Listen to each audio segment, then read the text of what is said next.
7 ordinateur. Le travail qu'on est en train d'accomplir, c'est d'essayer de comprendre la mitzvah lotisna et taricha bilvafra.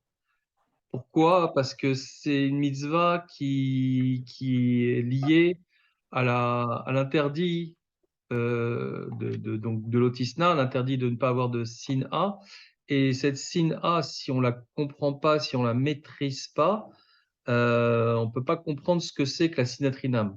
Or, la sinatrinam, c'est une faute qui nous maintient dans la galoute. C'est la seule raison pour laquelle, à l'heure actuelle, on est maintenu en galoute. On n'a pas le Beth Amikdash, on n'a pas Mashiach. Et tant qu'on maîtrise pas ça, on a peu de chance, et c'est pas moi qui le dis, c'est le Chafetz Chaim, on a peu de chance de voir arriver la Géoula. Donc, tout le travail d'essayer de comprendre ce que c'est que la Sina et comment l'enlever. Donc, l'élément de départ, c'est la traduction qui est classique de Sina. Tout le monde comprend Sina, c'est de la haine. La haine, c'est un sentiment extrêmement violent qui, en définition la plus simple, amène à vouloir du mal à l'autre, à vouloir qu'il arrive du mal à l'autre ou se réjouir du malheur de l'autre. Ça, c'est la haine. Si on regarde dans nos cœurs, si on regarde autour de nous, c'est rare la haine. Donc, comment comprendre que c'est ça le problème, que c'est ça qui nous maintient dans la galoute? C'est très difficile à comprendre ce genre de choses. Donc, en fin de compte, si on regarde, on a besoin de travailler, on sait qu'on est entouré de sinatrinam, qu'on peut tomber dans le piège de la sinatrinam tous les jours, et pourtant on n'arrive même pas à savoir exactement ce que c'est-à-dire que quand on essaie de comprendre à travers cette traduction haine, on ne voit pas ça autour de nous. Il y a très peu de juifs haineux. Quand je donne des conférences, je demande aux gens, est-ce qu'il y a des gens qui haïssent un autre juif? Donc, timidement, il y a 3-4 mains qui se lèvent. Sur 40 personnes, à peu près, 3-4 mains, il y a 10%. Et je dis, pour rien, pour pas grand-chose, les mains se baissent. Donc, on a un problème de savoir exactement ce que c'est cette sin A. On a une traduction qui est classique, qui est universelle et qui n'est pas correcte. Disons, qui place la barre tellement haut qu'on pense que euh, tout ce qui est au-dessus de la haine, ben c'est interdit. La haine, c'est interdit. Et ce qui est en dessous, c'est permis. Et ça pose un problème parce que ça nous empêche, maintenant qu'on sait exactement ce que c'est, je vais te dire tout à l'heure, ça nous empêche de faire tchouva sur ce sujet-là. C'est extrêmement grave de continuer à traduire sin A par le terme haine. En fait, la Mishnah dans Sanhedrin, Daf Kaf Zayin Amud Bet, elle vient nous donner la définition de ce que c'est le sonnet, ce que la personne qui éprouve de la sina. Le sonnet, c'est celui qui n'a pas parlé à l'autre depuis 3 jours dans le cadre d'un différend, dans le cadre d'une animosité, d'une tension ou quelque chose comme ça, Eva. Donc, si on reprend la définition qu'on connaît, on pense que c'est celui qui ne parle pas à l'autre depuis 3 jours, c'est le sonnet. Ne pas parler à l'autre, c'est pas de la haine.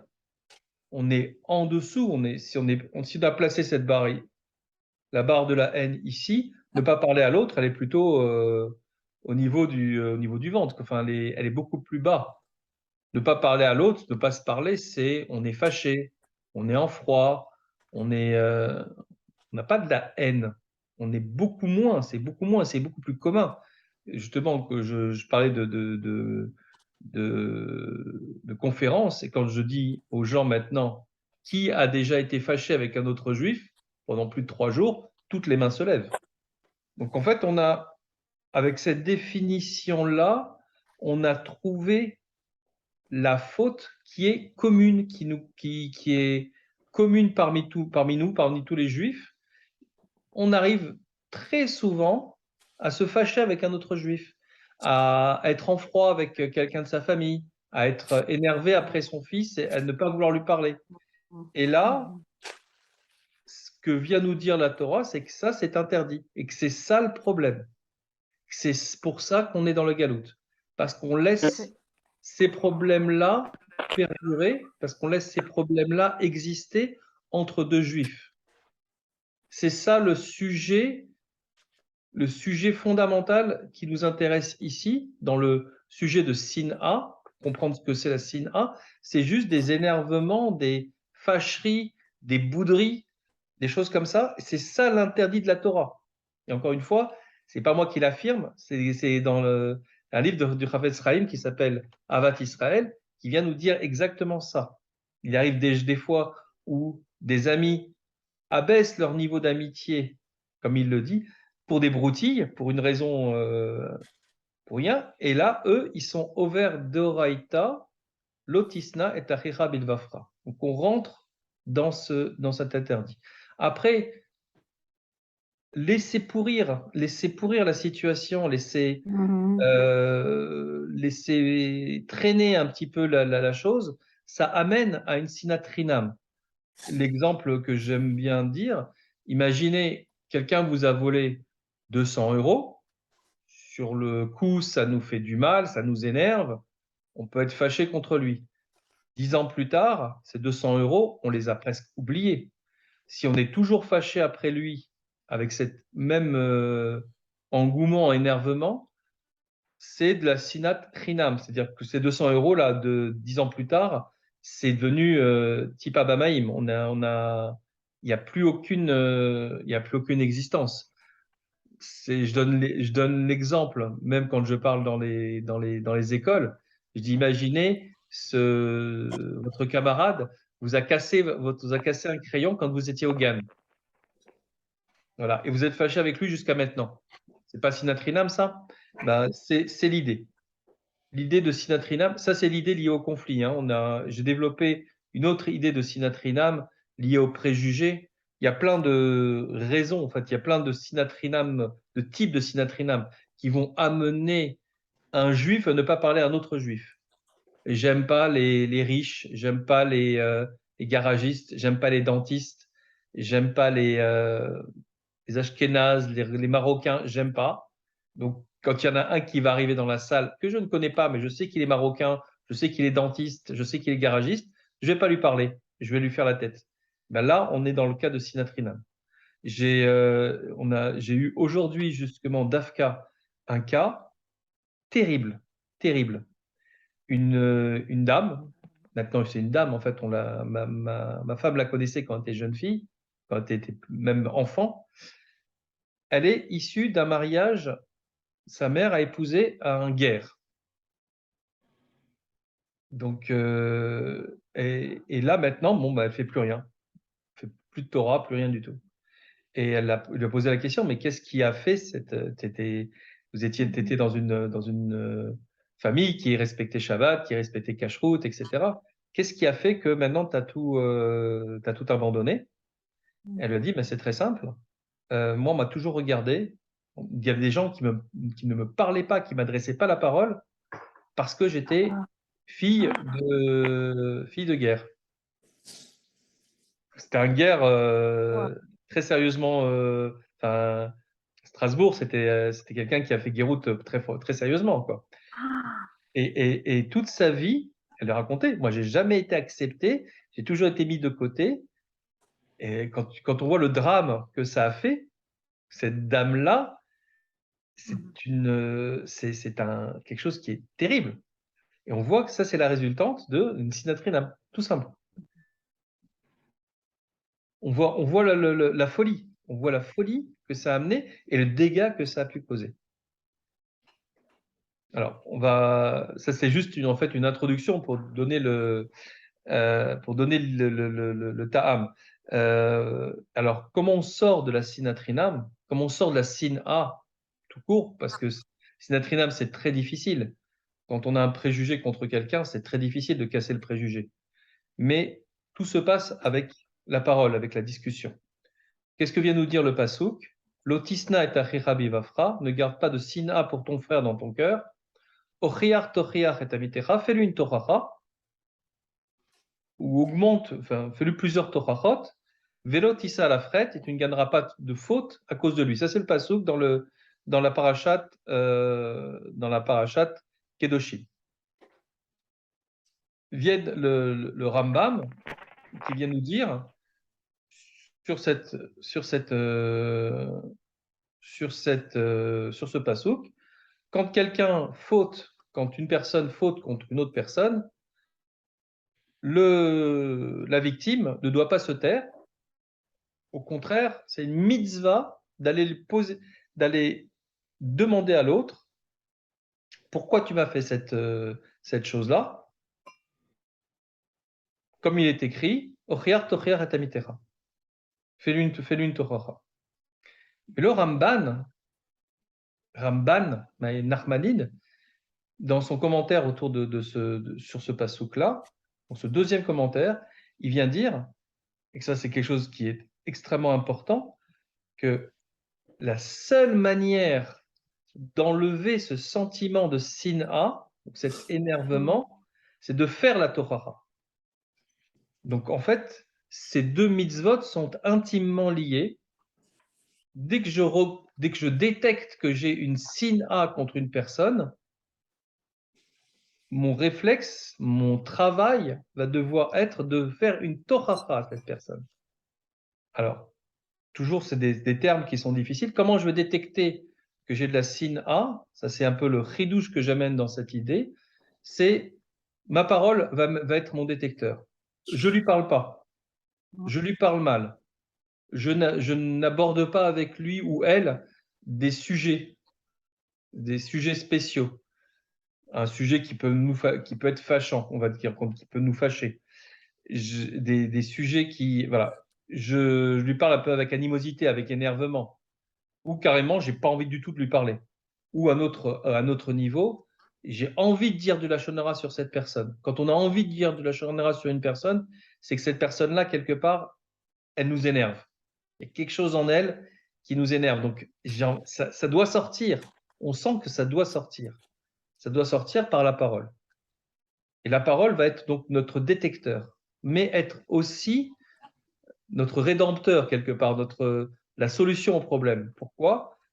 La seule manière de sortir du problème, c'est de faire une tochara, c'est-à-dire d'aller parler à l'autre. Et donc, tout le travail ici, c'est de faire une tochara. Comprendre comment faire une tochara, qu'est-ce que c'est une tochara et comment faire une tochara. Alors, une tochara, on pense, toujours une mauvaise traduction, c'est une remontrance. C'est un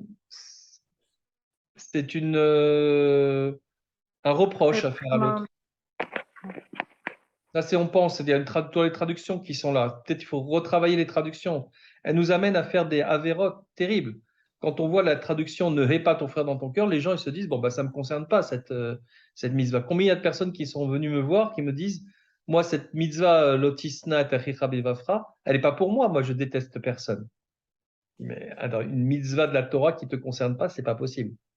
C'est pas possible. Si Akadosh Baruch Hu s'est cassé la tête entre guillemets à nous faire écrire une parole d'Akadosh Baruch Hu transmise par Moshe, etc. C'est pas anodin. C'est vraiment quelque chose de très précieux qui vaut quelque chose et pour tous les Juifs. Donc là, on a une mitzvah mal traduite en disant ne hais pas ton frère dans ton cœur, qui veut dire en fait ne reste pas fâché avec un autre juif dans ton cœur, avec ton frère dans ton cœur. La bonne traduction. Ochiach tochiach et amitecha, et des traductions mauvaises. Raframou, Tzadik Livracha, Raframou m'avait envoyé étudier des sfarim, 2 sfarim en particulier, mais il y en avait 4 en tout. Il m'a envoyé les étudier, et puis après, une fois que je les ai étudiés, je suis parti lui faire un topo de ce que j'avais étudié. Et il m'a dit, alors c'est quoi la conclusion? Le mot-clé, quoi. Qu'est-ce que c'est une Torah? Donc je lui ai exposé l'idée que j'avais. Il m'a dit, pas bon. Ouais, quoi? J'essaie d'argumenter, pas bon.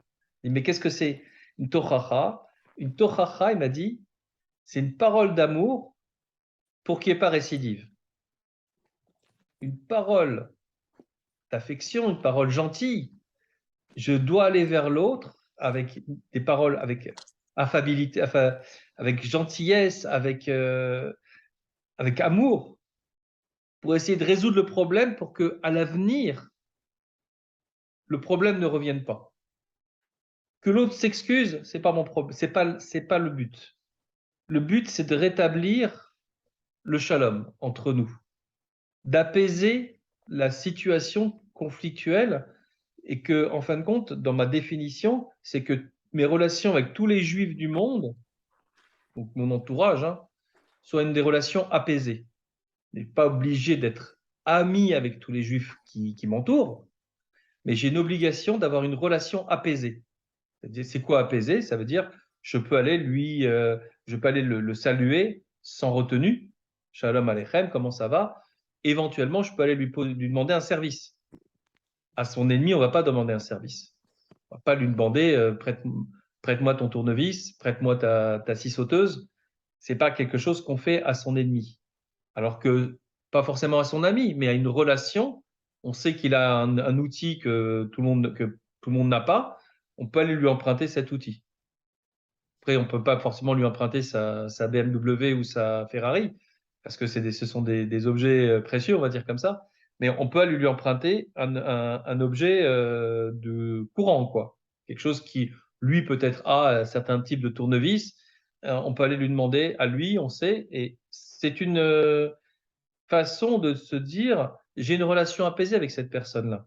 C'est pas mon ami, c'est pas mon ennemi, c'est une personne voilà, avec qui je peux avoir une relation tranquille, quoi. Voilà une définition, hein. Je ne dis pas que c'est la définition de la relation apaisée ou du shalom, mais c'est une définition. Je m'appuie un petit peu là-dessus sur le Rashi qui explique l'opticum velotitor. C'est des personnes qui viennent. L'opticum velotitor, c'est le passouk qui suit ce passouk qui nous intéresse, l'otisna interkire bevafra. La suite, il dit l'oticum velotitor, et en fait, on parle de personnes qui viennent s'emprunter des outils, et l'autre, il refuse, etc. Donc, en fin de compte, je me suis dit peut-être que c'est ça. Déjà, la relation est apaisée, et ils peuvent se permettre de s'emprunter des affaires. Déjà, on a passé le cap dans de l'animosité, on est dans une relation apaisée et c'est des personnes qui s'empruntent. Et là, en fin de compte, on dit, bah, attention, si jamais l'autre a refusé de te prêter son marteau ou son tournevis, ne garde pas rancune et ne te venge pas la fois suivante. Ce qui risque de détériorer la situation, mais c'est l'idée. Et donc là, maintenant, on est dans une idée, donc, dans un travail d'aller rétablir une situation conflictuelle avec une personne en lui faisant une tochacha, donc en lui faisant une parole d'amour pour éviter la récidive. Alors, il y a des halakhot là-dessus.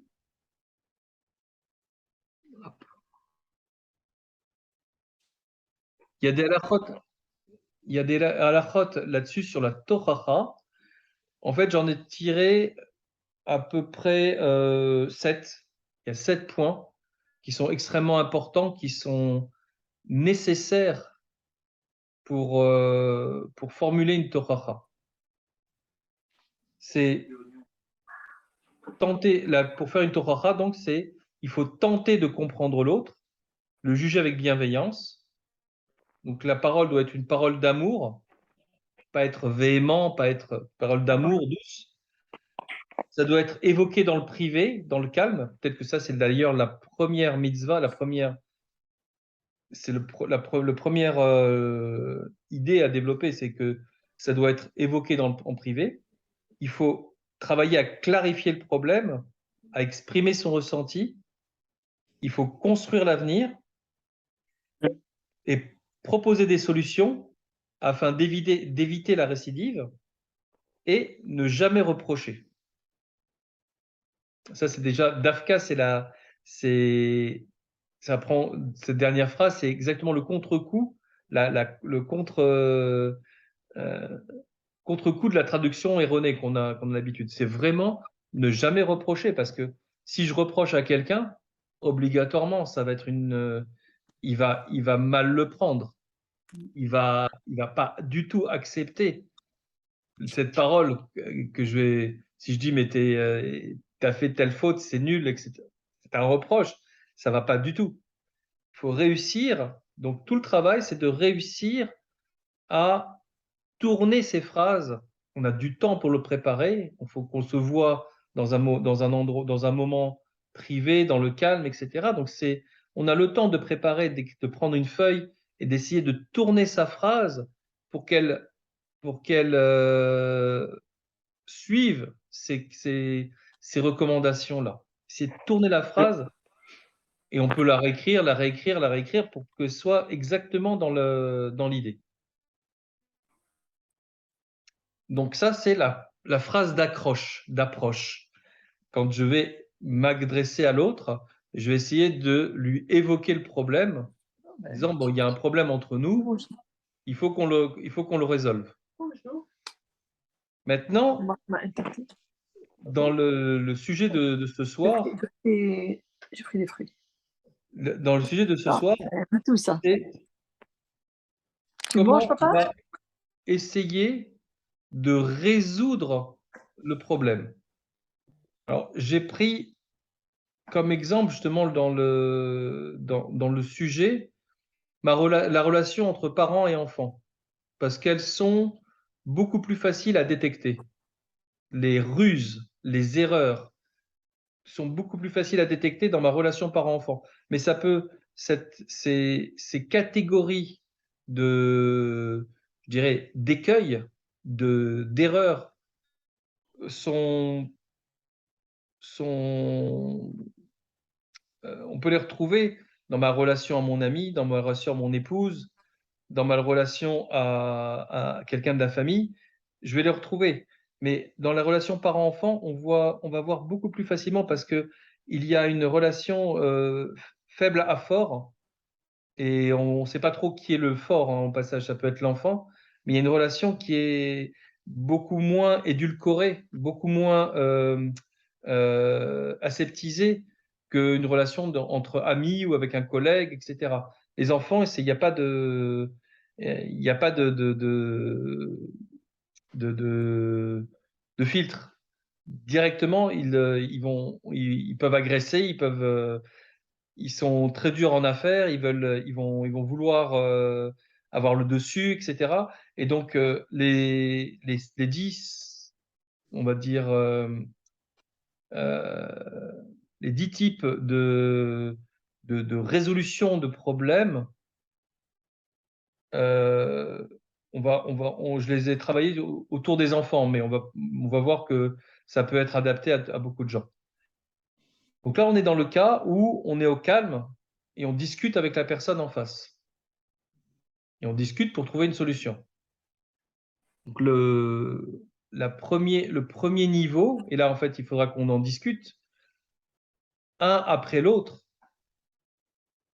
Premier niveau, en prenant deux mots, la première erreur, c'est voilà ce que j'ai appelé voyons qui est le plus fort. C'est-à-dire que je vais essayer d'imposer ma solution à l'autre. On voit très bien, et je peux le faire parce que quand je suis le papa, entre guillemets, je peux dire c'est comme ça et pas autrement.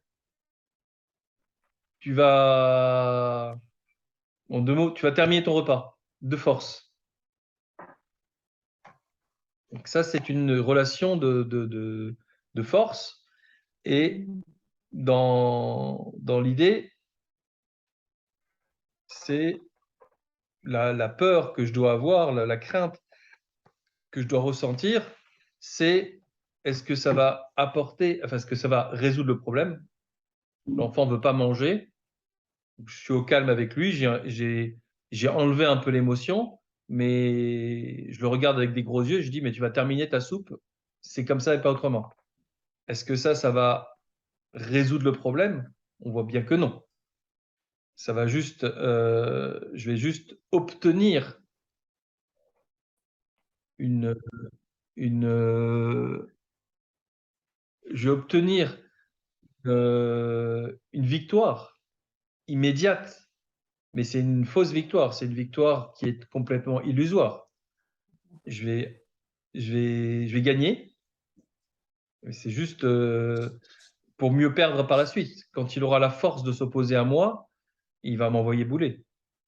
Donc, globalement, tout ce que j'ai réussi à faire, c'est finalement, quand je regarde dans le futur,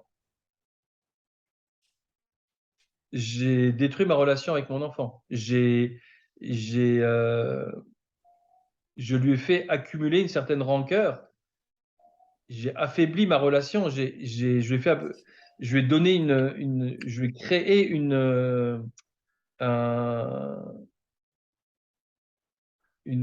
rancœur, enfin un sentiment négatif à mon égard, parce que je l'ai forcé à faire quelque chose. Je dis pas qu'il faut pas forcer les enfants à faire, hein, des fois c'est nécessaire. Mais l'idée ici, c'est de se dire, si c'est une relation, si c'est une résolution d'un conflit que j'espère avoir fait, je me leurre complètement.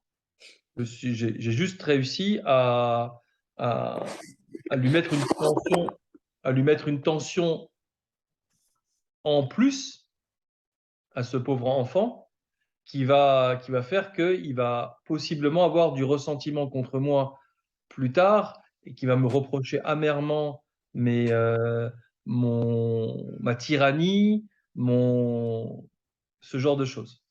Et là, voilà, on est dans une situation. Le premier, c'est voyons qui est le plus fort. On voit très bien que ça donne des solutions, ça résout le problème. C'est rapide, c'est la solution rapide.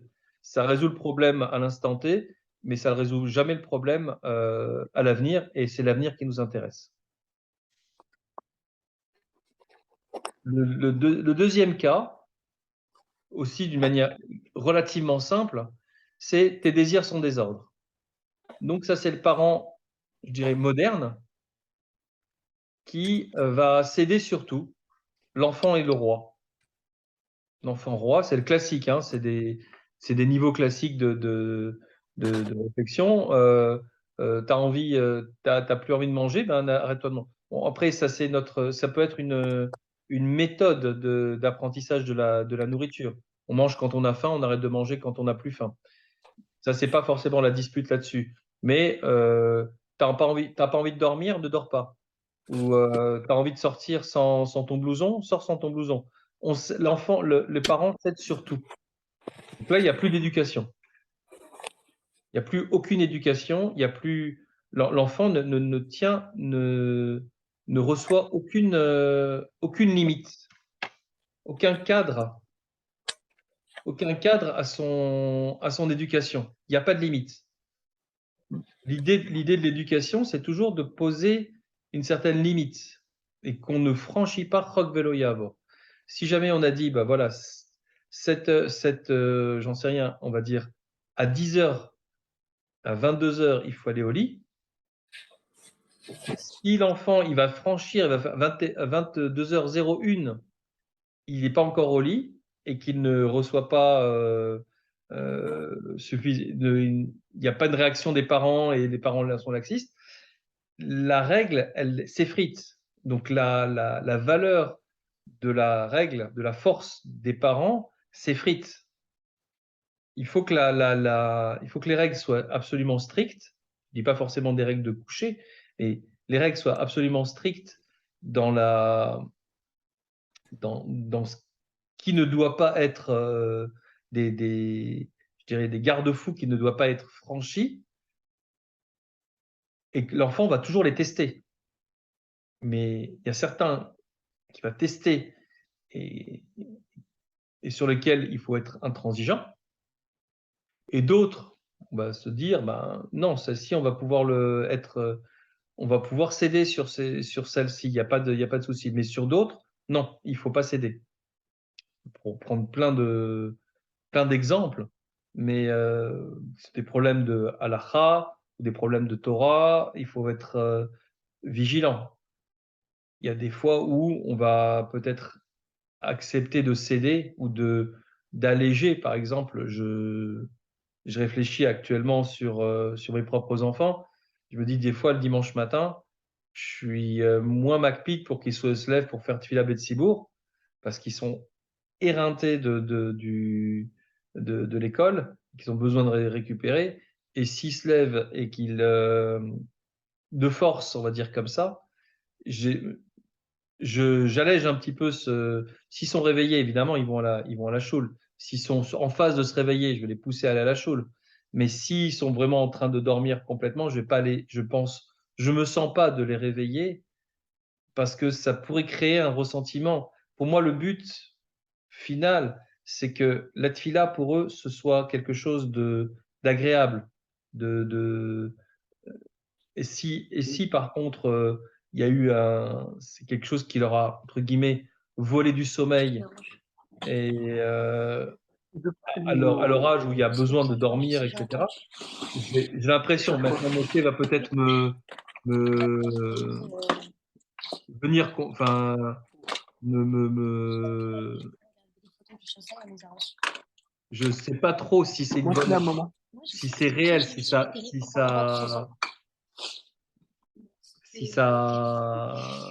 quelque chose, mais moi je me sens pas trop de les réveiller trop tôt, le dimanche matin par exemple, parce qu'ils ont besoin de récupérer.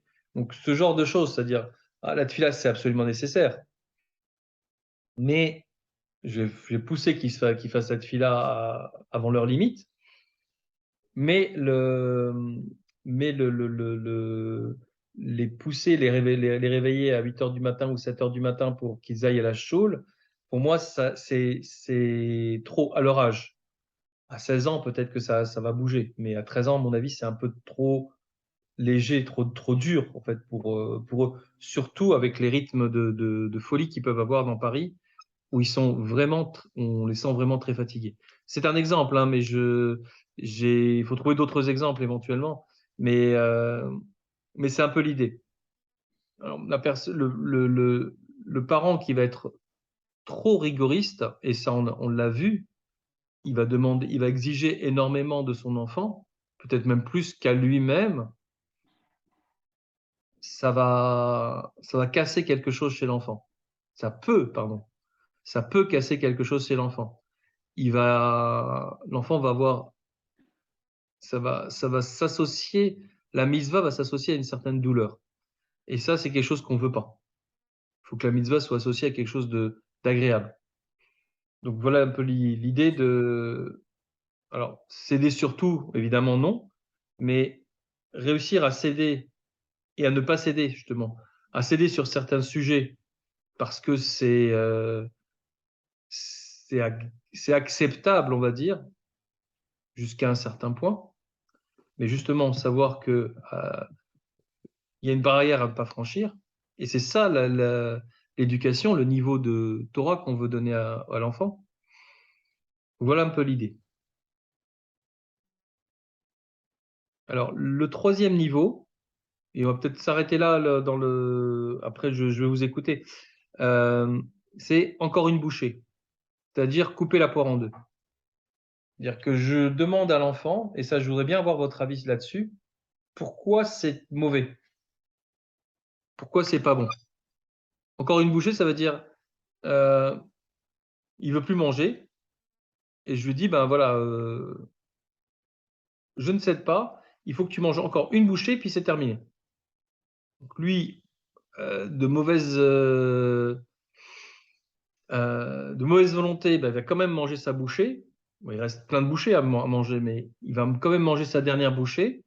Donc moi, j'ai fait un pas vers lui, lui a fait un pas vers moi. On a fait un axe médian en fait dans notre discussion, et c'est là qu'on a résolu le problème.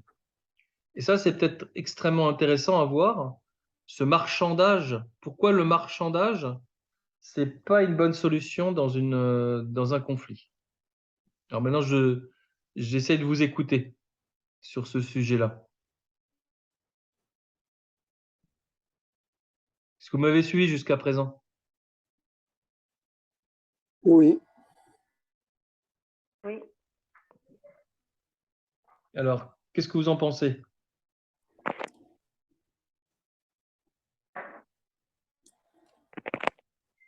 Moi, je ne crois pas qu'il y a une solution.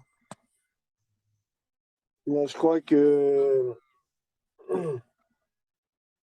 ça dépend de beaucoup de paramètres.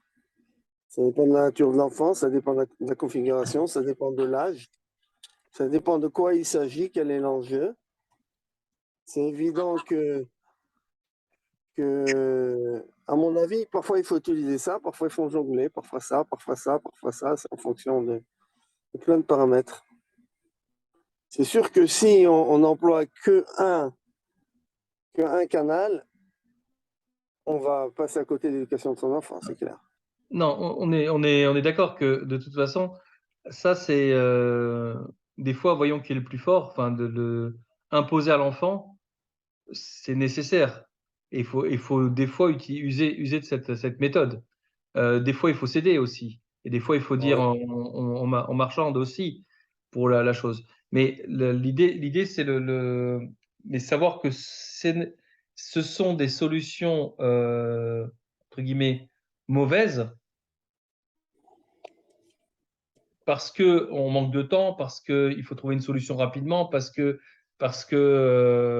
la situation ou l'état d'esprit de l'enfant à ce moment-là, il est nécessaire, ou de l'épouse hein, au passage, ou de l'ami, il est dans cette situation-là. Mais c'est d'en faire en fin de compte un mode de fonctionnement qui est, qui est l'idée est-ce que j'ai le droit, est-ce que je peux faire à chaque instant dans mon éducation tout le temps du marchandage.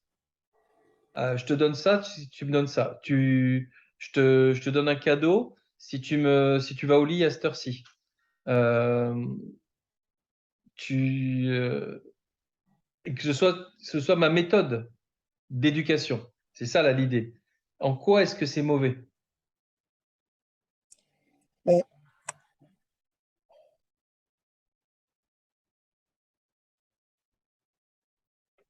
on dit que l'éducation, c'est un subtil mélange entre de l'autorité et d'une part, et de la et convaincre d'autre part, et acheter d'autre part, faire appel au raisonnement de l'enfant également. Mais je crois que le premier pas avant toutes ces questions, hein, il va être, tu veux pas manger terminer ta soupe, pourquoi? Mhm. D'abord, la première des choses, savoir le pourquoi l'enfant il refuse. J'aime pas, j'ai plus faim. Ouais, ça veut dire, si tu dis j'ai plus faim, tu vas pas le forcer. Mhm.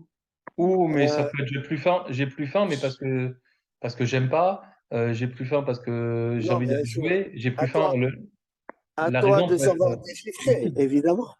Il y a le langage euh, verbal, il y a le langage corporel, il y a ce qu'il y a par derrière, etc. C'est évident. Bien sûr que s'il n'a pas mangé depuis ce matin et que j'ai plus faim alors que c'est le début du repas, il y a quelque chose qui ne va pas, c'est clair. Évidemment. Mais la première des choses, il faut comprendre et engager un dialogue. D'accord, d'accord. Mais là, on est dans le dialogue, c'est-à-dire on a analysé, on a vu que de toute façon, c'est une fausse barbe qui veut, lui, il veut juste aller retourner jouer ou il veut juste sortir de table le plus rapidement possible. Après, il crèvera de faim, hein, c'est évident. Mais c'est un exemple, mais c'est la négociation en fin de compte. C'est de toujours euh, sur c'est-à-dire, tu veux pas mettre ton blouson, mets ton blouson et je t'achète une sucette. Ce soir, tu auras une sucette. C'est toujours, on est dans la négo. Mhm. Non, mais, non, Est-ce que ce mode d'éducation, non, euh, non, c'est pas un bon mot. Non. La première des choses, il faut faire appel à mon avis, il faut faire appel à la compréhension de l'enfant et à la responsabilité de l'enfant. Regarde, il fait moins 10 dehors. Tu veux pas mettre ton truc, mais on a faim. Tu risques de tomber malade. Maintenant, si tu assumes, ça dépend quel âge il a, évidemment. À 5 ans, on ne peut pas le faire assumer. Mais à 15 ans, eh ben, mon ami, ok, tu veux être malade, sois malade. Hein. Et si tu le laisses être responsable de lui-même, eh ben, il ne va pas te faire des crises. Je mets mon blouson, je ne mets pas mon blouson normalement. Tu l'as éduqué comme ça à être tout le temps, à comprendre et à assumer. Il ne va pas faire des trucs comme ça. Mais Tu veux voilà, pas manger ta l'enfant soupe, tu qui a veux pas 5 manger ta ans, soupe. La même chose, tu veux pas manger ta soupe. Moi, j'aurais dit, tu veux pas manger ta soupe, ok. Maintenant, c'est l'heure du repas. Après, on dessert. Tu veux pas manger, c'est ton problème. Mais il n'y aura pas à manger après. non, mais j'ai bien compris comment tu éduquais, mais c'est l'analyse qu'on veut voir ici maintenant, c'est en quoi ce mode d'éducation est perverse. En quoi, à Parce chaque que, fois que je... parce que tu apprends pas à l'enfant à être, à s'assumer. Tu l'achètes et on peut pas Ouais. toujours dans la vie. Quand il va être adulte, il va pas pouvoir être s'acheter ou être acheté. Dans la vie, il y a des choses à faire, des choses à ne pas faire. On veut avancer, on veut faire des trucs, etc. Ça fonctionne pas comme ça. Alors bien sûr que les enfants, ils ont besoin aussi de récompenses, ils ont besoin de valorisation, évidemment, mais pas que. Parce que sinon, ça lui construit une approche faussée, complètement faussée de la vie. On voit certains enfants qui sont quelque part gâtés pourris, capricieux, qui savent pas faire des efforts, etc. Parce que les parents, ils ont eu cette approche-là. C'est pas ceux qui ont cédé tout le temps? Ça peut être aussi ça. Ou ça peut être aussi que pour chaque truc, une récompense.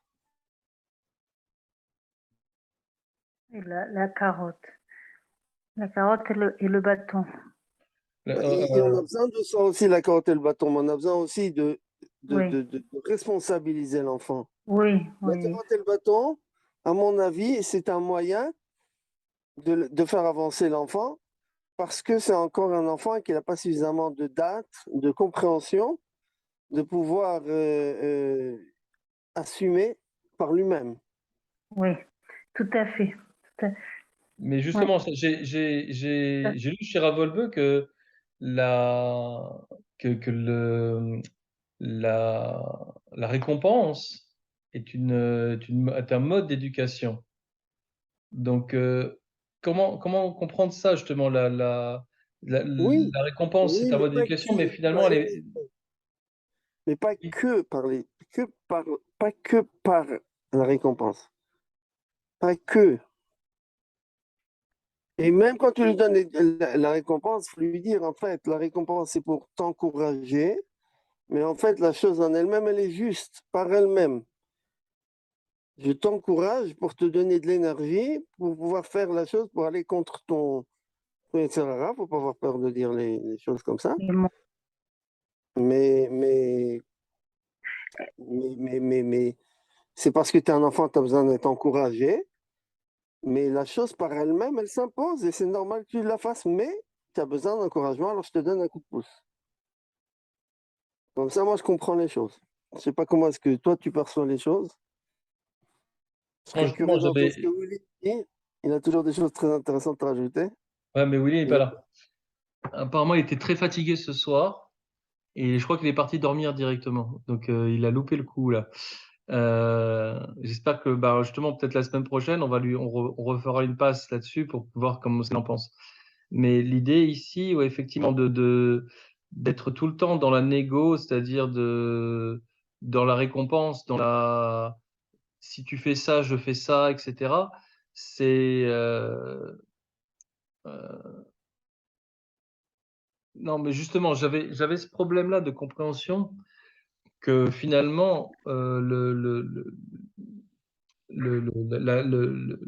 la carotte Mhm. est une forme d'éducation. Alors, tu me dis, la carotte, pas forcément tout le temps.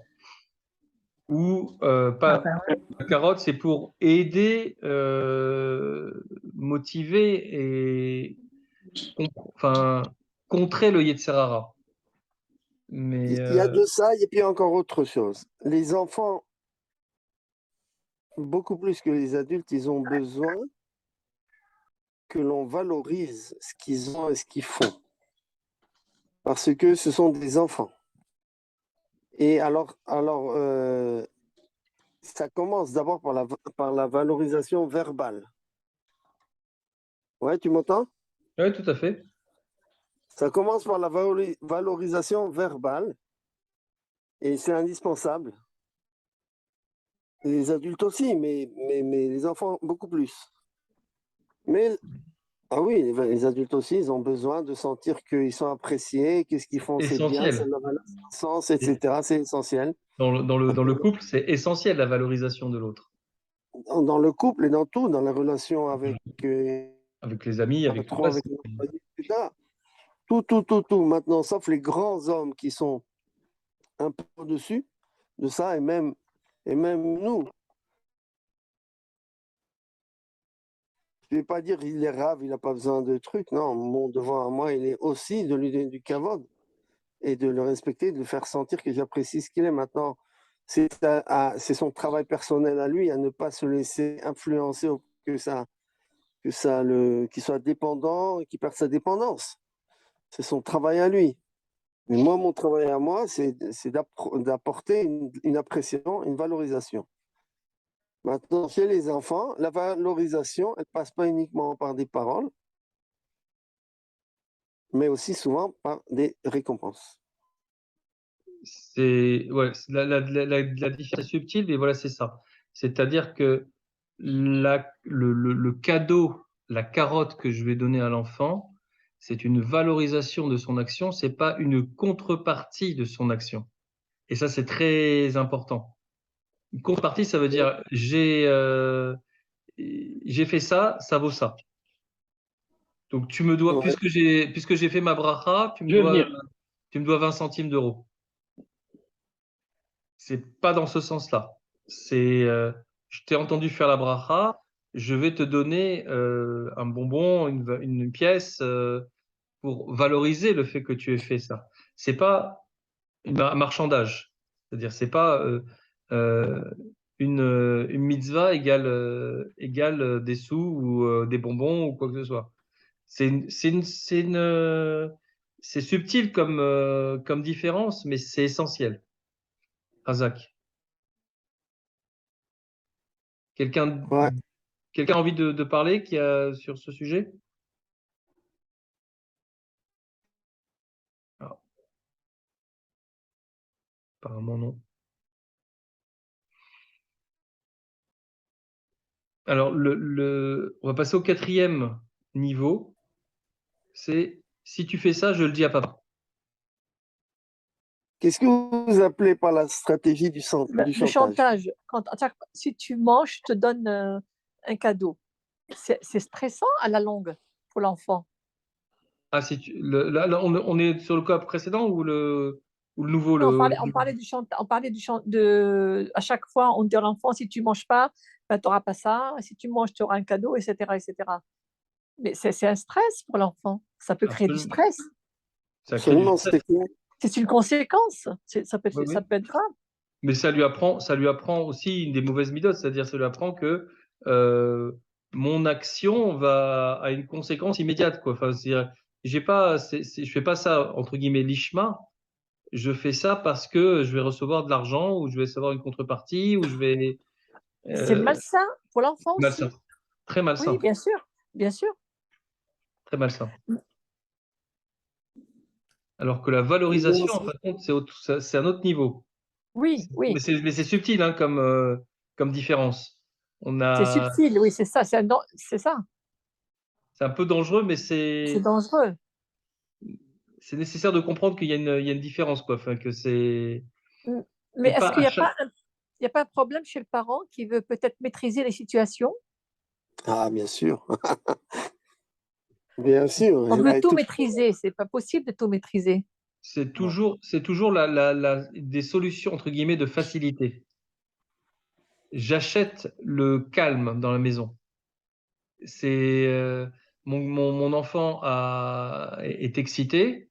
Alors je le mets devant la télé, devant le dessin animé, et il se calme. Ben là j'ai une paix illusoire parce que finalement je vais lui apprendre que ben la télé c'est la solution pour être tranquille. Donc il va être accro à la télé Je vais lui apprendre à plein de choses négatives, je dirais. Après, il y en a qui rattrapent, qui arrivent à rattraper le coup. Mais on ne parle pas de ça. On parle vraiment d'un système que je mets en place et qui va perdurer. C'est-à-dire, si jamais, bon, bah, pour le calmer, bah, je lui donne, voilà de l'argent, va t'amuser. Voilà, bah, il y a pas de fin. C'est au début, ben, pour avoir la tranquillité, ben, je veux des bonbons. Après, pour avoir la tranquillité, ben, j'en sais rien, moi, une mobilette. Après, je veux de l'argent pour m'acheter des cigarettes. Et puis, il n'y a pas de fin. Pour la tranquillité, le parent va céder à chaque instant, ce genre de choses. C'est réussir à, c'est acheter sa tranquillité. C'est comme où c'est un petit peu, c'est toujours dans la même idée apparemment finalement les notions. C'est celui qui est le plus fort. Première idée là, c'est ben, j'impose à l'autre par la force ou par mon charisme ou par mes arguments, etc. Je m'impose à l'autre. Donc en fin de compte, j'ai gagné, mais de manière illusoire. J'ai pas obtenu de l'autre son adhésion. J'ai imposé à l'autre. J'ai gagné quelque chose de rapide, de manière rapide. Comme celui de céder, oui, tu veux ça, je te donne tout. Même chose, c'est la rapidité, j'ai essayé d'arriver à une situation de tranquillité le plus rapidement possible. Là, ici, maintenant, voilà, c'est du marchandage.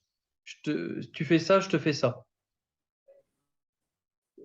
La mitzvah, ça donne elle a une valeur pécuniaire, elle a une valeur de récompense, ou ta mitzvah ou pas, ou ton obéissance, ou quelque chose comme ça, quoi.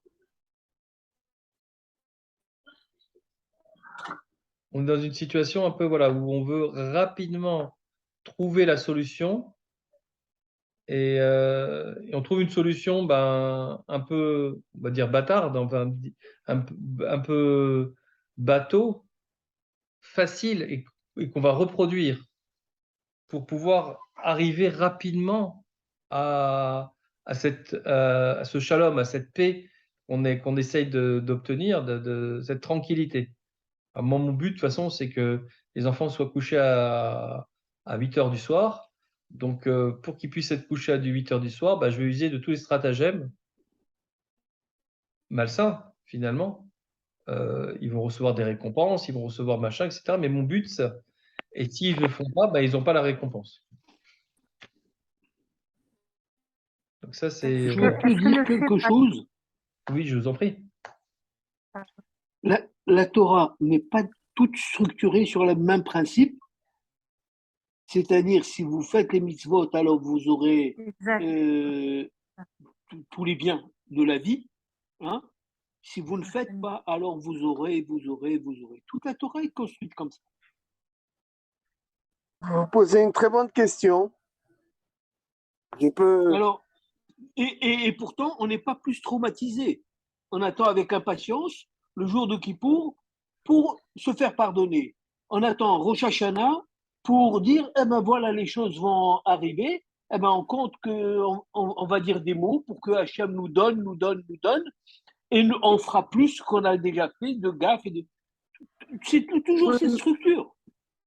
Qu'est-ce qu'on vient dire que les gens vont se traumatiser? Alors on est tous des traumatisés. Excusez-moi, j'ai peut-être une réflexion. Est-ce que le fait, par exemple, de donner des récompenses sans rapport avec ce que l'enfant y fait, c'est aussi de faire comprendre que finalement Hachem il a agi avec nous de la même manière, il nous donne plein de choses sans qu'on fasse exactement ce qu'il veut. Pour cela, on lui dit merci tous les matins. Ça n'a rien à voir. Ça n'a rien à voir? Non. Le fait de donner seulement quand il y a une motivation, je peux faire des cadeaux tout simples, ça résout aussi quelque chose. Un enfant, on lui donne la vie, on lui donne sa nourriture, son éducation, on fait tout ce qu'on peut.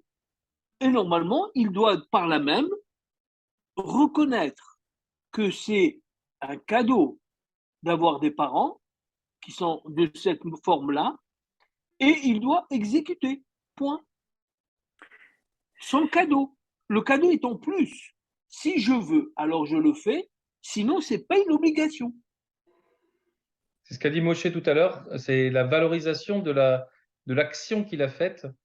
C'est moi qui décide de le valoriser ou de ne pas le valoriser. Effectivement. Et je dirais même mieux, c'est-à-dire, je vais lui acheter la basket peut-être qu'il veut. C'est aussi une manière de lui faire un cadeau et de lui rendre service. Par là même, je lui achète mon devoir, ce que je dois l'habiller. Moshe, tu avais une réponse sur Akadosh Ouais, Baruch Hu j'ai qui nous beaucoup fait de des choses. conditions, en C'est fait. très intéressant, j'ai beaucoup de choses à dire.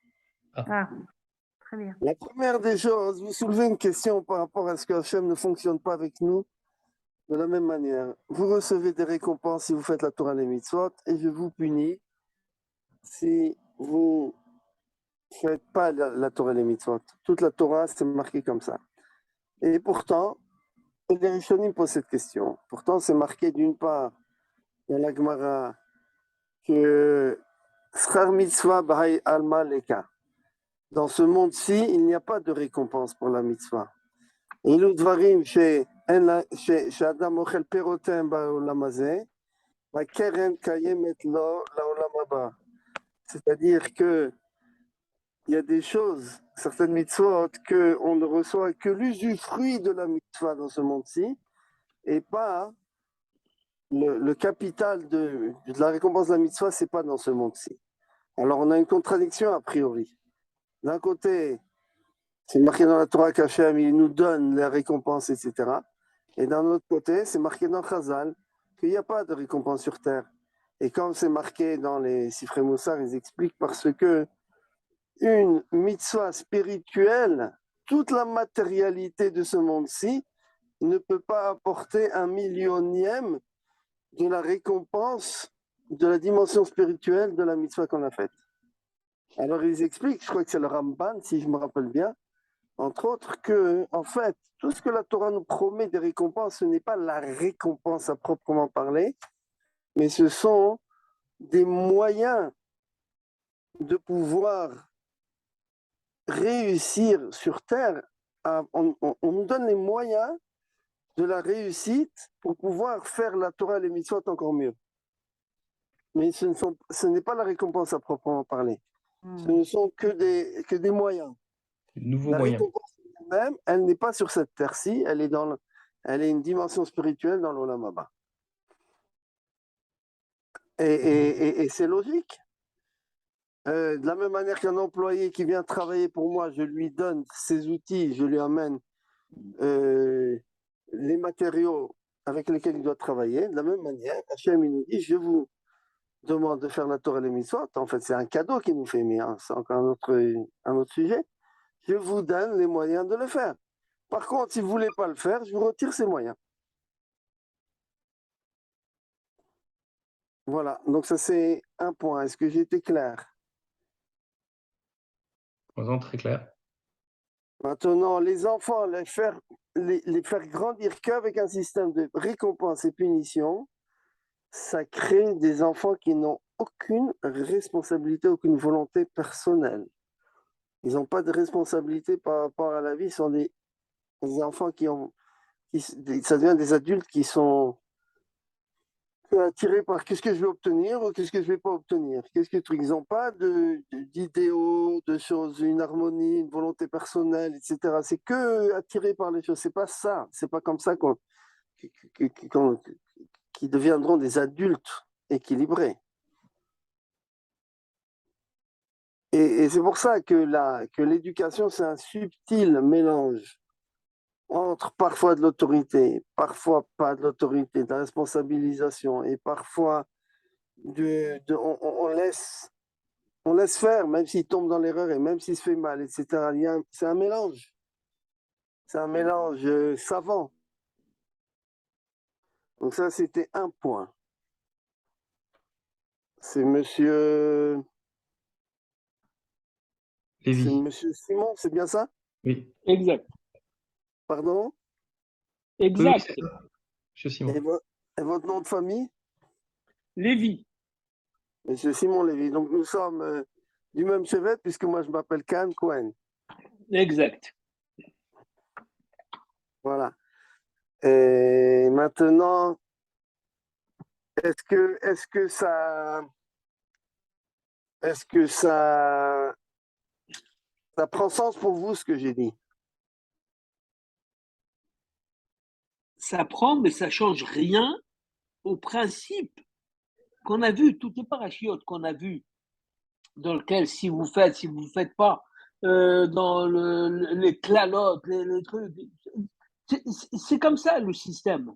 Le système n'est jamais clean. Le système, il veut que les gens, quand ils vont faire en conscience. Et s'ils ne sont pas conscients de ce qu'ils font, alors ça ne va pas. Donc, Mais Qu'est-ce que vous appelez par conscience? c'est-à-dire quelqu'un qui fait quelque chose sans, comme si quelqu'un voulait travailler chez un patron et il ne vient pas pour la récompense, il ne vient pas pour le salaire. Est-ce que vous connaissez quelqu'un comme ça? Non.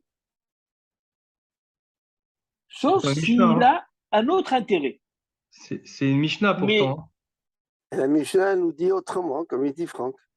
Ça veut dire évidemment, chez le patron, je travaille pour être non, rémunéré. chez Lo Almenat le Kabel Ah ben, Pras, ça c'est autre chose. Exactement. C'est pour ça que je précise encore, ça c'est pour dire qu'il faut mettre une volonté, qu'on soit bien payé ou mal payé ou pas du tout payé, le travail, il faut le faire bien. Ça, Oui, c'est c'est ce autre qu'on chose. appelle, ça, c'est ce qu'on appelle le Donc, Shem Shamaim. non, pas du tout. On ne le fait pas, les Shem Shamaïm. On pense faire une mitzvah. C'est C'est pas ça. les Shem Shamaïm, c'est une mitzvah. C'est-à-dire en espérant que la mitzvah va rentrer dans un calcul qui va nous donner un droit et un devoir. Et ça va compter à Rosh Hashanah, j'espère, mais pour Kippour aussi. Sinon, on ne le ferait pas. Pourtant, la Il n'y a Mishnah pas de nous dit raison. Al tiyu ka'avadim המשמשים את הרב על מנת לקבל פרס, Ça, je אלא אל תהיו l'entends. כעבדים המשמשים את הרב שלא על מנת לקבל פרס. Ça veut dire qu'en fait, il y a beaucoup de niveaux. Le premier Oui, mais niveau, alors, il est évidemment, le premier niveau, il de est sortir. évidemment de recevoir une récompense. Mais c'est le shelo lishma. Marqué mitor shelo lishma ba lishma. Le olam Donc, tu vois bien qu'il y a un intérêt derrière. shelo lishma, mitor shelo lishman ba lishman. Ça veut dire que, comme il dit, il explique après Volodymyr, que le moyen d'arriver, la méthode pour arriver au lishma, c'est-à-dire à faire la Torah et les mitzvot de manière désintéressée, c'est C'est ce que forcément j'appelle mon conscience. en passant par le lishma, par le shelo lishma. Ça veut dire qu'initialement, on va commencer par rechercher des objectifs, on va rechercher des résultats matériels ou du kavod, etc., tout en sachant que ce n'est pas le but ultime, que c'est seulement que c'est une étape, que c'est une béquille qui va nous permettre de continuer d'aller plus loin. Mais notre objectif, il n'est pas dans la Torah et les mitzvot de recevoir de la récompense ou de bien passer le Rosh Hashanah et qu'on va avoir un bon dîner l'année prochaine. Notre objectif, il est de servir Hachem pour glorifier Hachem. Mais étant des êtres humains, nous avons besoin d'avoir une certaine, chacun son niveau, son âge, motivation. etc. On a besoin d'avoir une certaine rétribution. Mais il faut être conscient que l'objectif, il n'est pas la C'est rétribution. pas forcément la rétribution, Moshe, c'est la motivation. En fait, globalement, la plupart du temps, il faut de la motivation. Pour se lever tous les jours à Stirot, pour faire les Elle me Stirot, vient, la motivation, elle me vient comment? ben, En fait, Elle me- ça dépend de mon niveau. c'est une notion intéressante, la stirot, parce que je dirais, c'est un minhag. Donc, il n'y a même pas une halakha derrière. Enfin, il y a des halakhot, mais il n'y a même pas une mitzvah derrière de très, très clair. C'est juste un minhag. Et pourtant, je suis en train entre guillemets, de me voler 1 heure de sommeil tous les jours pour quelque chose qui va me préparer au Yamim Noraim, à Yom Kippour. C'est juste la préparation. Donc, l'idée, justement, sur ce minag, c'est vraiment d'avoir de la motivation. C'est même pas, je vais même pas penser, par exemple, pour me lever pour les stichot, je vais pas penser que ça va je vais avoir, Hachem va me rétribuer pour ça, va me donner une bonne année ou quoi que ce soit. Si j'arrive à Kippour en ayant préparé la Mida de Kippour, mais sans avoir fait les stichot, je suis pas un mauvais juif. Et pourtant, mais j'ai loupé quelque chose, quoi. Et pour réussir à faire les stichot, il faut vraiment de la motivation. Se lever le matin 1 heure plus tôt, surtout dans les horaires où le timing là, se raccourcit, Est-ce c'est que quand même les pas slichot, facile. est-ce que les slichot te construisent un conditionnement, un rattachement à Hachem, un rattachement à toi? C'est une élévation. C'est une préparation par l'élévation. L'élévation, mais si je le comprends pas, cette élévation, en fait, je vais à la il me faut une motivation pour le faire. Allez, viens, allez, un petit peu, Oui. voilà, viens. Et un enfant, il On t'a comprend pas vu pas. hier. La motivation, c'est Sefer Nirtavim. Ça, Pardon? c'est quelque chose qu'on va rajouter dans notre compte. Voilà, tout simplement. Il y a un intérêt derrière, c'est celui de Sefer Nirtavim. Ça, je le rajoute encore. Chaque fois que j'y suis, chaque fois que je fais, j'augmente mes chances dans ce décompte. Voilà Bon, d'accord. l'intérêt. D'accord. Chacun à son niveau, à sa manière d'être et de faire, oui, tout à fait. Mais l'objectif ultime, il faut pas l'oublier, il est de dépasser tout ça. Oui, c'est de tout faire en conscience et en bonne conscience. Mais seulement, c'est pas toujours comme ça que ça se passe. Oui, effectivement, mais il n'y a pas de mal, puisque Quand le c'est... matin, je mets mes tuilines, je suis pressé et je vais les laisser ouverts, non pliés, et je vais me casser au boulot, eh ben je vais les laisser sur la table. C'est, j'ai fait pour me débarrasser, pour avoir juste mon compte du jour. Ouais. Alors, ça dépend. Enfin, justement, effectivement, si ça, ça vient dénaturer, ça vient enlever un niveau à cette mitzvah. Si je l'ai fait juste pour me débarrasser, on va m'en vouloir. C'est pas une bonne manière de Pas faire du tout. la. Les Hachamim, ils ont dit, il y a très peu de mitzvot, c'est les chod kavana. Le reste, il faut le faire. Kavana, c'est une chose, mais le faire pour se débarrasser, Pour le c'est reste, autre il faut chose. faire. Point. Non, Manger ça, ce cachère, je qu'il ne vais veut pas dire par là, réfléchir, je vais manger. non, ce qu'il veut dire par là, si j'ai bien compris, c'est qu'il arrive parfois qu'on est devant des situations où on ne peut pas faire autrement que de faire les choses rapidement, même si on ne les a pas fait avec toute la profondeur et tout le cœur, etc. Exactement. D'accord. Ça Exactement. arrive. Il J'avais ne faut compris pas dénigrement, oublier donc effectivement. que ça doit être des cas d'exception et qu'il faut être conscient que Non, non, c'est pas obligatoirement cas d'exception. Ça peut être comme ça, et de temps en temps, il faut réfléchir à la chose. oui, mais chacun en fonction de C'est son tout, de niveau temps en et de temps. sa Le reste situation. du temps, il faut faire. On ne discute pas, on ne refait pas le mahalach de la Gemara chaque fois. On l'a fait une fois, on a réfléchi, et ensuite on commence à faire. Et Le pourtant, on Shulchan dit le Aruch, il est Hiratson tous entièrement les fait jours. que il faut. Point. Et pourtant, on dit le Hiratson avant de mettre les tefilines tous les jours. Pourquoi? Même si vous ne le faites pas ce Hiratson, Non, vous vous mettez avez les filines, raison. ça marche aussi. Mais Voilà. pourtant, on dit, ça veut dire que il y a une dimension dans la compréhension et le ressenti qui est importante. Et elle n'est pas indispensable, mais elle est importante. Parce que sinon, la Tout est mitzvah, important. Quand elle reste. vous allez faire le Erashkirli aussi, en rajoutant après la Baracha et le Eratson, Oui. tout est important. Et il y a des Oui. gens qui ne le font pas. Je n'ai pas dit. Bien sûr que celui qui ne le fait pas, il a une mitzvah, mais celui qui le fait, il a une mitzvah plus élevée, plus Pas du tout, intense. pas du tout. Parce que personne ne connaît le Schar Mitzvah. Mais chacun, en fonction de son investissement. Chacun va penser qu'il fait bien. Quand il a la conscience tranquille pour lui, alors c'est bien. Et pourtant, c'est marqué Tfila Belo Kavana que Gouf Belo Neshama. Ça veut dire que. Ça c'est fait pour les gens qui se préparent 1 heure avant la tfila Non.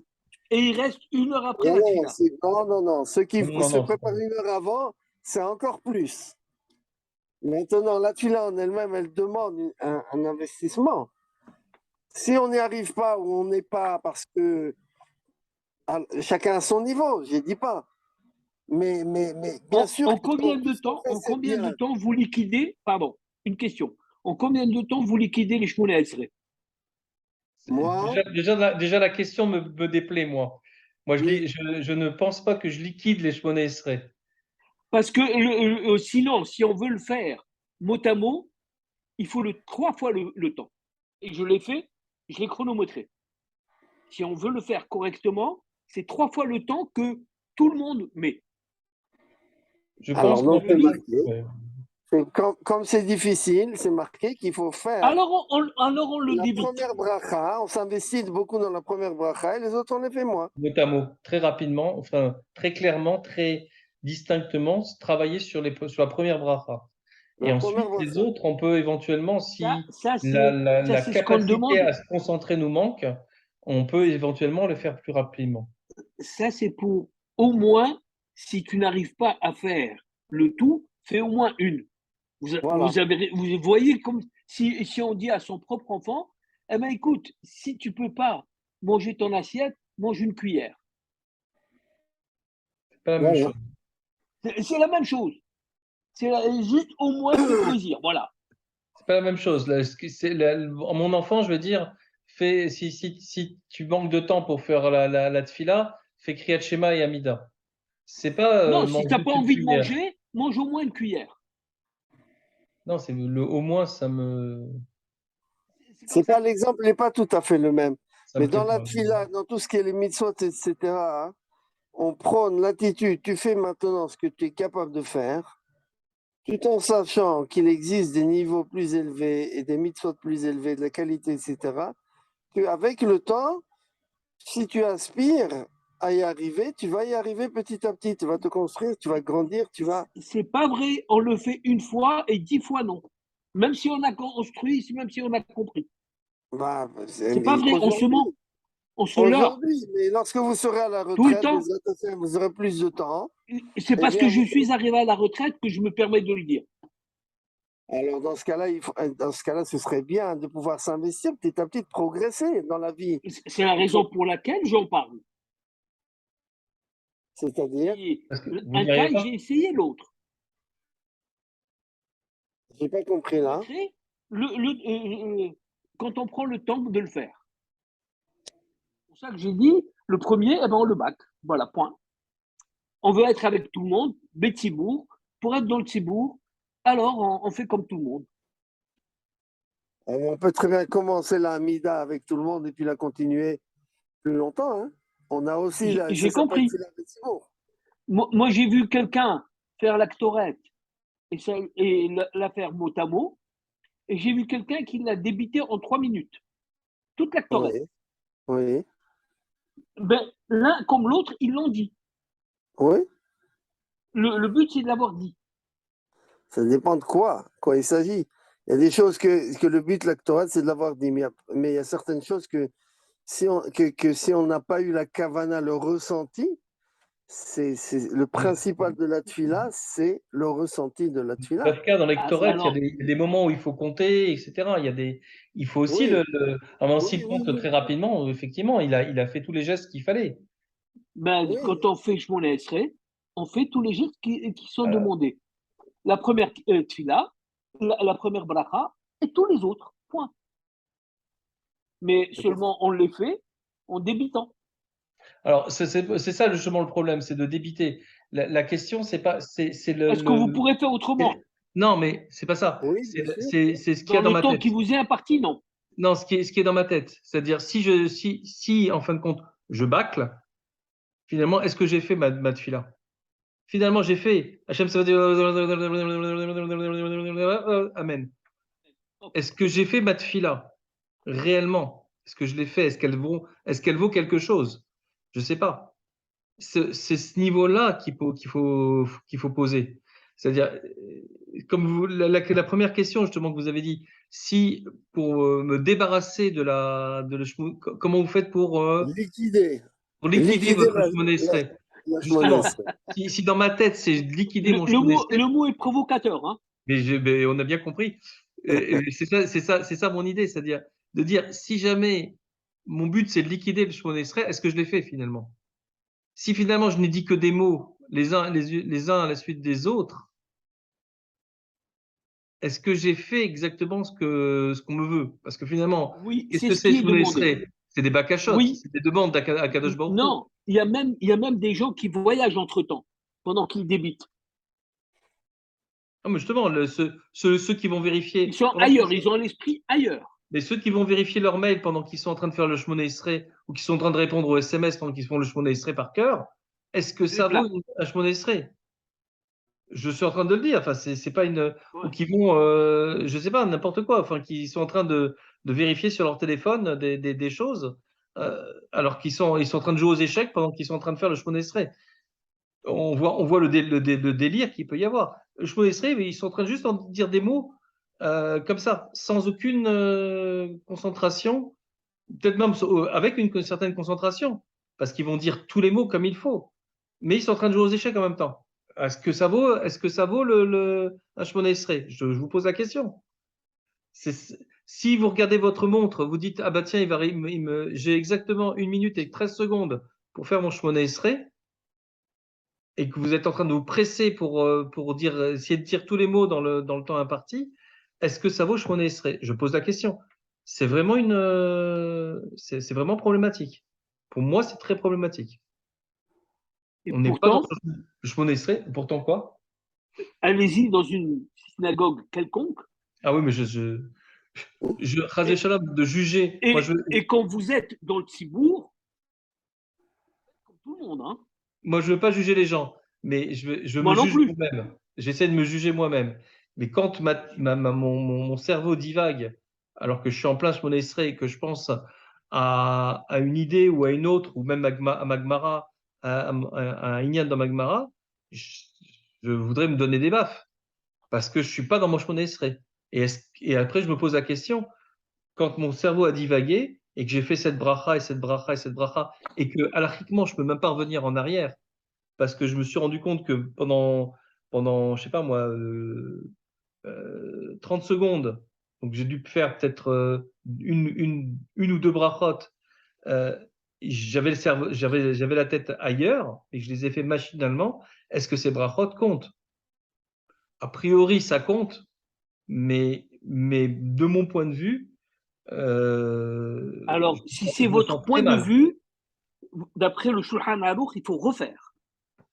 Ah bah, c'est pas évident, C'est justement. pour ça que le Shulchan Aruch dit que si on n'a pas été Mechaven la première bracha, il faut refaire. Et les autres, c'est pas nécessaire de refaire. Mais Justement. si Et vous-même, vous effectivement, n'êtes si on pas n'a pas fait la première satisfait, bracha, on peut se rattraper dans la bracha de Modim. Et si également à Modim pas, effectivement, on n'est pas Yotze.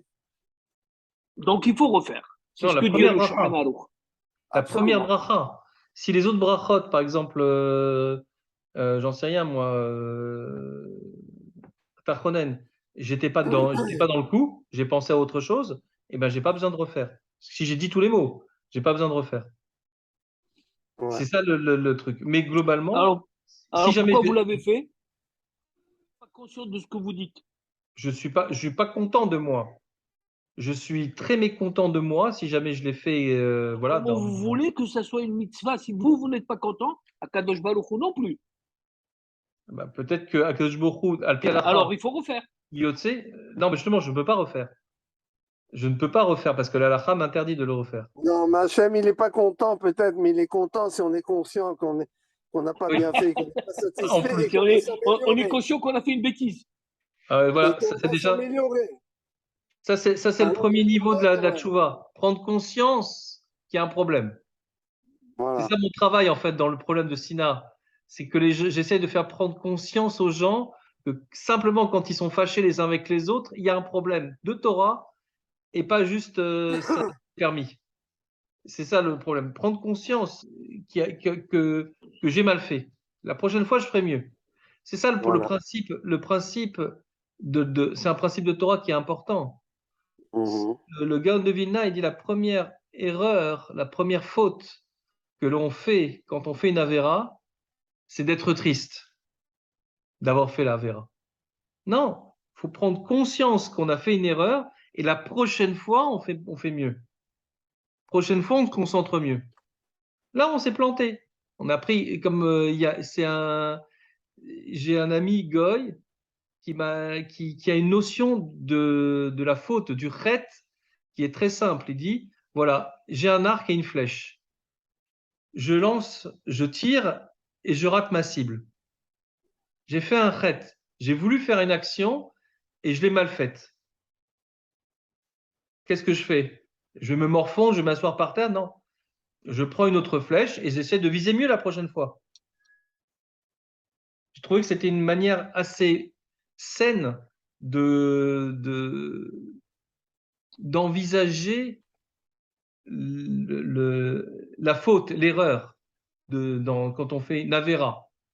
La avéra, quand on est, je dirais, de bonne constitution avec une bonne volonté, on fait une avéra, on a essayé de faire quelque chose de bien. Aujourd'hui, j'ai essayé de faire matfila, et ben ma tête, elle n'était pas à matfila.